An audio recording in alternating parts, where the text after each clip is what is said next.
આપણે તમારે જ કરાવડો હોય મારે તો હવે ઉંમર થઈ હવે હું જાતિ બધી કરે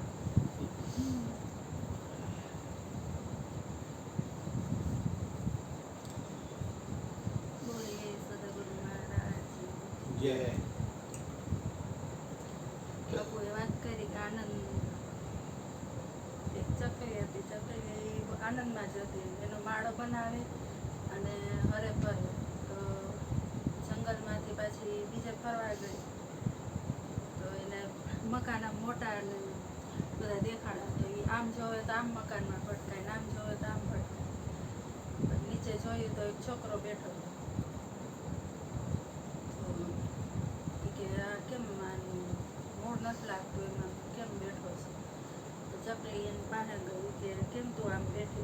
છે તો એ કે મારી મમ્મી ખીજાણાય કે મોબાઈલ જોવાનો નથી આપતા એમ તો કે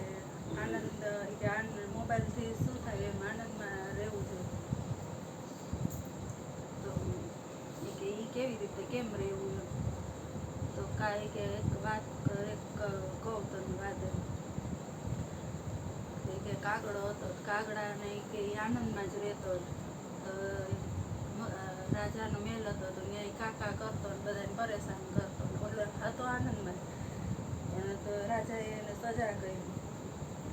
ઘીમાં બોયરો ને મીઠામાં બોયરો ને જળમાં બોયરો તો એ આનંદમાં ગયો એને ગમે એટલું કરે તો એને કાંઈ અસર નહીં આ જેમ ઈસુ ખ્રિસ્ત ખીલા પડ્યા તો આનંદમાં જ એવી રીતે બોલો સદગુરુ મહારાજ જય માડીનું કેવું એમ થાય છે કે હર રંગમાં આનંદ રહે દરેક બોલી દરેક પ્રમાણ રંગ રહીને તોય મજા પડી જાય એવું હા, છે. એમ.